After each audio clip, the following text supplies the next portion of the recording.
ኢራን በደቡብ ምዕራብ እስያ እምብርት የምትገኝ ሀገር ናት።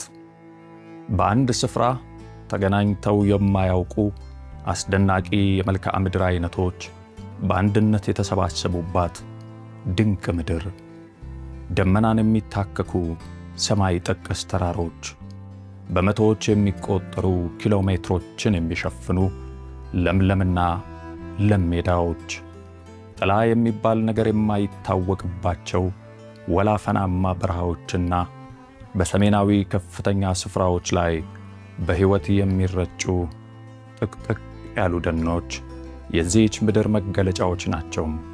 በዚህ ዶክመንተሪ ፊልም በኢራን የተፈጥሮ ድንቃድንቅ መካከል የሚደረግ አሰሳ አሳያችኋለሁ። ይህቺ ሀገር የሸሸገችው መልክዓ ምድራዊ ብዝሃነት ብቻ ሳይሆን በሚሊዮኖች የሚቆጠሩ ዓመታትን ያስቆጠረና የተፈጥሮን ኃይልና የቅርጾቿን ረቂቅነት የሚያሳይ ሕያው የታሪክ መዝገብና የተፈጥሮ ሙዚየም ነው። እንግዲህ ዝግጁ ሆናችሁ አድምጡ። የማይረሳ የዘላለም ጉዞ ልንጀምር አፋፍ ላይ ነን።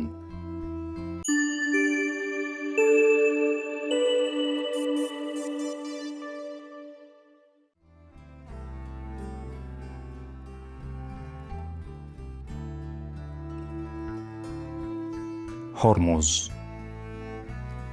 በደቡብ ኢራን ዳርቻ የፋርስ ባሕረ ሰላጤ ከኦማን ባሕር ጋር በሚገናኝበት ስፍራ ከውሃው መካከል አንዲት ለየት ያለች ደሴት ብቅ ትላለች።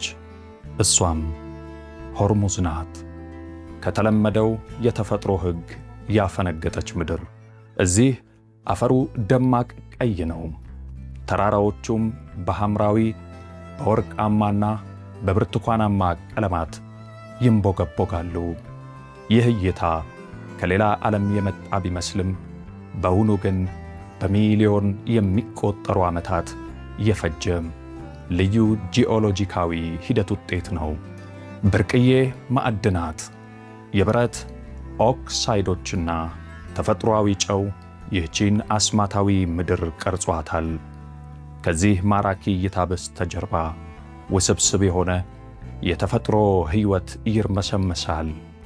የደሴቲቱ ዳርቻዎች ለስደተኛ አዕዋፋት ማረፊያ ሲሆኑ፣ ባሕሩም በፋርስ ባሕረ ሰላጤ ውስጥ በሌላ ስፍራ የማይገኙ የኮራል ደሴቶችን፣ የባሕር ኤሌዎችንና ሌሎች ፍጥረታትን በሆዱ የታቀፈ ነው። ኤስፋሃን በኢራን ደጋማ ቦታዎች እምብርት ላይ አንዲት ለየት ያለች ከተማ ትገኛለች። እሷም ኤስፋሃን ናት።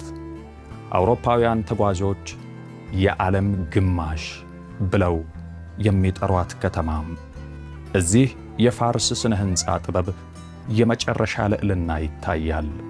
ናክሽ ኤጀሃን አደባባይ እንደ ግዙፍ መድረክ ከፊታችሁ ይዘረጋል። የእስላማዊ ምህንድስና ድንቅ ሥራዎችን አቅፎ የያዘ አደባባይ፣ በፀሐይ ብርሃን የሚብለጨለጩ ሰማያዊ ፌሩዝ ጉልላቶች፣ በጥበብ የተገነቡና ረቂቅ ጌጣጌጦች ያሏቸው መስጊዶች፣ እንዲሁም ለዘመናት በሕይወት ትርታ የደመቁ ጉልላት ያላቸው የንግድ መናኸሪያዎች የከተማዋ መገለጫዎች ናቸው። ከተማዋ ዛያንዴህሩድ ወንዝን በጉጉት ትጠብቃለች።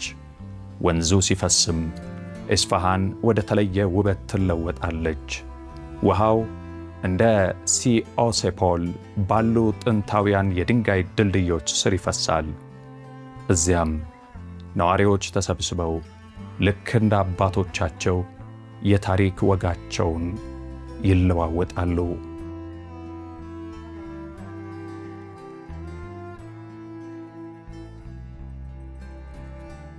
ፐርሴፖሊስ በደቡብ ኢራን ደረቃማ ሜዳዎች መካከል የዓለምን ታላላቅ ኢምፓየሮች ታሪክ የሚተርኩ ፍርስራሾች በግርማ ቆመዋል። ፐርሴፖሊስ ከ2500 ዓመታት በፊት ዓለምን ያስተዳደረው የታላቁ የአካሜኒድ ኤምፓየር መዲና። ይህቺ ለበዓላትና ለክብር የተገነባች ከተማ ኃይልንና ታላቅነትን ለመግለጽ የታለመች ነበረች። ግዙፍ የድንጋይ እርከኖች፣ ሰማይ ጠቀስ አምዶችና ረቂቅ ቅርጾች የፋርስ ስልጣኔ የደረሰበትን የቅንጦትና የጥበብ ጥግ ይመሰክራሉ። ሆኖም ግን ታላላቅ ከተሞች ይወድቃሉ። ታላቁ እስክንድር ደርሶ በለኮሰው እሳት ፍርስራሾቿ ዛሬም ድረስ በድንጋይ ላይ የታሪክ ጠባሳ ሆነው ይታያሉ። ምንም እንኳ ብትፈራርስም ፐርሴፖሊስ የፋርስ ገናናነት ሕያው ምስክር ሆና ትኖራለች። በድንጋይ ላይ የታተመ የዘላለም ታሪክ።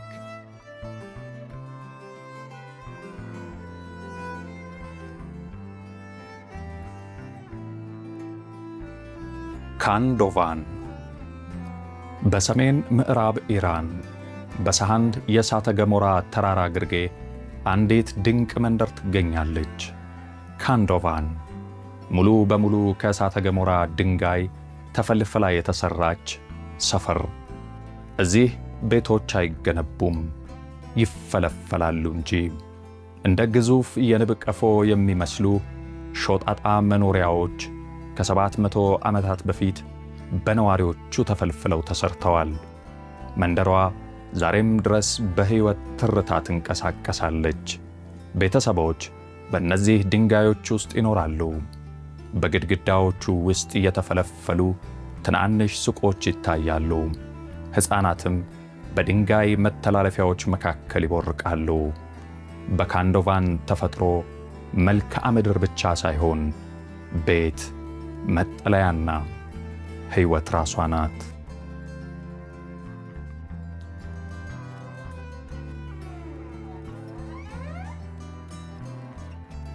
ኦሮሚያ ሐይቅ በሰሜን ምዕራብ ጫፍ በዓለም ላይ ካሉ ትልልቅ የጨው ሐይቆች አንዱ የሆነው ኦሮሚያ ይገኛል። እንደ ወቅቱ ሁኔታ ቀለሙን የሚቀይር ሐይቅ ከጥልቅ ሰማያዊ ወደ ሮዝ ወይንም ደማቅ ቀይ ቀለም ይለወጣል። ይህም በውስጡ ባለው የጨው አልጌዎችና ማዕድናት ምክንያት የሚፈጠር ነው። በጨው የተሞላው ውሃ ለየት ያሉ ሕይወቶችን ያስተናግዳል። ሮዝ ፍላሚንጎዎች እዚህ ያርፋሉ። ቀለማቸውን የሚሰጣቸውን የጨው ሽሪምፕ እየተመገቡ ይራባሉ። ሆኖም ኦሮሚያ የሕልውና አደጋ ተጋልጦበታል። ባለፉት 10 ዓመታት በግድቦችና በወንዞች አቅጣጫ መቀየር ምክንያት መጠኑ ከ80 በመቶ ቀንሷል። ውሃው ሲሸሽ የሚቀረው እንደ በረዶ ነጭ ሆኖ በፀሐይ ስር የሚንጸባረቅ የጨው ሜዳ ነው። ኦሮሚያ ከተፈጥሮ ጋር ያለን ስስ ትስስር የምታሳይ መስታወት ናት። የባም ግንብ በከርማን በረሃ ጥልቀት ውስጥ በዓለም ላይ ካሉ ትልልቅ የጭቃ ሕንፃዎች አንዱ የሆነው የባም ግንብ ቆመዋል። ለሺህ ዓመታት ባህር ጎዳና ላይ ለነበሩ ተጓዦች ቁልፍ የንግድ ማዕከል ነበር። እዚህ የንግድ ተሳፋሪዎች ለረፍትና ለንግድ ይቆማሉ። በዚህ ግዙፍ ምሽግ ግንብ ውስጥም ተጠብቀው ይቆያሉ። ግንቡ ሙሉ በሙሉ ከደረቅ ጭቃ የተሠራ ከተማ ነው። የገዢው ቤተ መንግሥት በአናት ላይ፣ ገበያዎችና መስጊዶች በመሃል፣ የመኖሪያ መንደሮች ደግሞ በዙሪያው በሥርዓት ተዘርግተዋል። ባም ከተራ ጭቃ፣ ውሃና ጭድ ተሠርቶ ለዘመናት ወረራንና አውሎ ነፋስን ተቋቁሟል። በ2003 በደረሰ ድንገተኛ የመሬት መንቀጥቀጥ በሰከንዶች ውስጥ ቢፈርስም ዛሬ ግን በባለሙያዎች ጥረት ልክ እንደ ጥንቱ የጥበብ ቀስ በቀስ ድንጋይ በድንጋይ ላይ የተገነባ ዳግም እየተነሳ ይገኛል።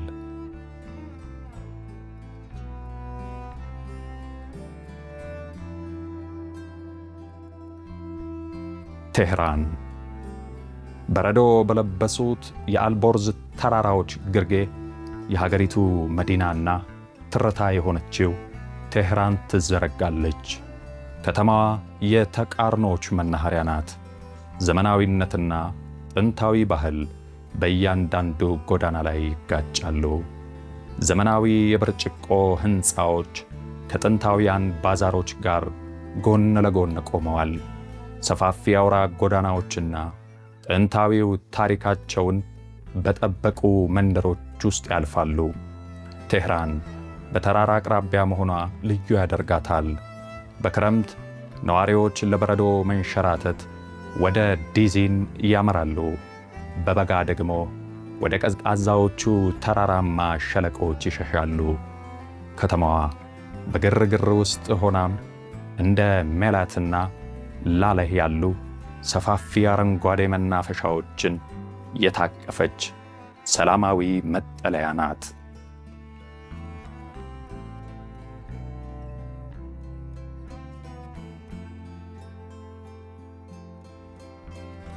ያዝድ በኢራን ደጋማ ቦታዎች እምብርት ላይ ዝናብ በማይገኝበትና ፀሐይ በምትጋረፍበት ስፍራ በረሃን የምትገዳደር ከተማ ትገኛለች። እሷም ያዝድ ናት። ከጭቃና ከሰው ልጅ ብልሃት የተገነባ የምህንድስና ተአምር። ከሺህ ዓመታት በፊት ነዋሪዎቹ ከበረሃው ጋር ለመኖር ልዩ ዘዴ ፈጥረዋል። ከሩቅ ተራራዎች ውሃን በከርሰ ምድር የሚያመጡ መስመሮችና ነፋስን አጥምደው ቤቶችን የሚያቀዘቅዙ ረዣዥም ማማዎችን የከተማዋ መለያዎች አድርገዋል። ከተማዋ በሸክላ ቀለሟ በፀሐይ ስር ትደምቃለች። ጠባብና ጠማማ መንገዶች፣ ውብ ጉልላቶችና ማማዎች በአድማሱ ላይ በግርማ ይታያሉ። ያዝድ የሰው ልጅ በረሃን የመግራት ችሎታ የታየባት ጥንታዊትና ጥበበኛ ከተማ ናት።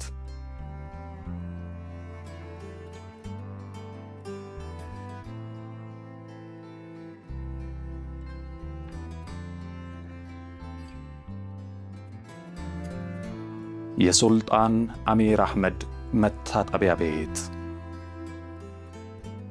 በታሪካዊቷ ካሻን ከተማ ለየት ያለ ታሪክ የሚናገር ድንቅ አሻራ ይገኛል። የሱልጣን አሚር አህመድ መታጠቢያ ቤት።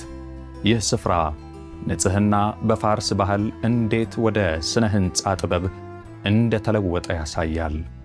ትናንሽና ባለቀለም መስታወቶች ያሏቸው ጉልላቶች የተፈጥሮ ብርሃን ወደ ውስጥ እንዲሰርግ ያደርጋሉ። ግድግዳዎቹ በሚያንጸባርቁ መስታወቶችና ጌጣጌጦች ያሸበረቁ ናቸው። ሰማያዊና ወርቃማ ሰቆች የፋርስን ከፍተኛ የእጅ ጥበብ ደረጃ ያሳያሉ። መታጠቢያ ቤቱ እንደ ሙቀቱ መጠን ወደ ተለያዩ ክፍሎች የተከፋፈለ ነው።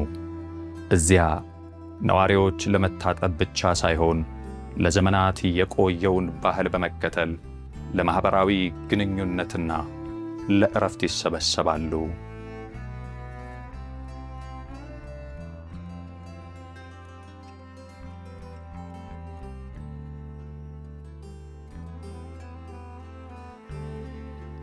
ቀሽም በፋርስ ባሕረ ሰላጤ ውሃዎች መካከል ቀሽም ትዘረጋለች። የኢራን ትልቋና በተፈጥሮ ብዝሃነት የበለጸገች ደሴት። ደሴቲቱ የተለያየ ተቃርኖ ያላቸው አካባቢዎች የሚገኙባት ሕያው ላቦራቶሪ ናት። በዓለም ረዥሙ የጨው ዋሻ ከምድር በታች ሲዘረጋ፣ በየብስ ላይ ደግሞ ነፋስ የቀረጻቸው አስገራሚ የድንጋይ ሸለቆች ይታያሉ። በዳርቻዋ ላይ የሚገኙት በማንግሩቭ ደኖች በባህሩ ውሃ ላይ የበቀሉ ሲሆን፣ በውስጥ በኩል ደግሞ የከዋክብት ሸለቆ በልዩ ቅርጹ ይቆማል።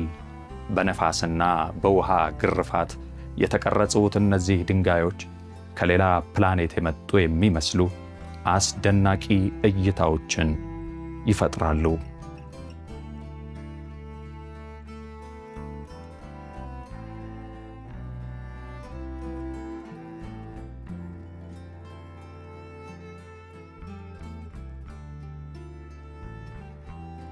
የሎት በረሃ በደቡብ ምስራቅ ኢራን በምድር ላይ ካሉ እጅግ ጽኑ በረሃዎች አንዱ ይገኛል። የሎት በረሃ በ2005 የናሳ ሳተላይቶች በምድር ላይ ያለውን ከፍተኛ የሙቀት መጠን 70 ዲግሪ ሴልሺየስ የመዘገቡት እዚህ ነው። በረሃው ካልውትስ የተባሉ አስደናቂ ጂኦሎጂካዊ ቅርጾችን ይዟል። ግዙፍ የድንጋይ ግንቦችና ማማዎች በሚመስል መልኩ በነፋስ አማካኝነት ለሺህ ዓመታት ተቀርጸዋል።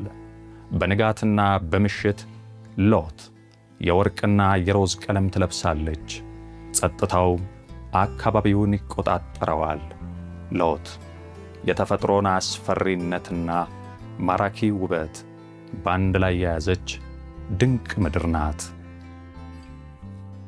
የማይረሳው የኢራን ድንቃድንቅ ጉዟችን እዚህ ላይ ያበቃል። ኢራን የታሪክ ድርድርና የተቃርኖ መገኛ ሀገር ናት።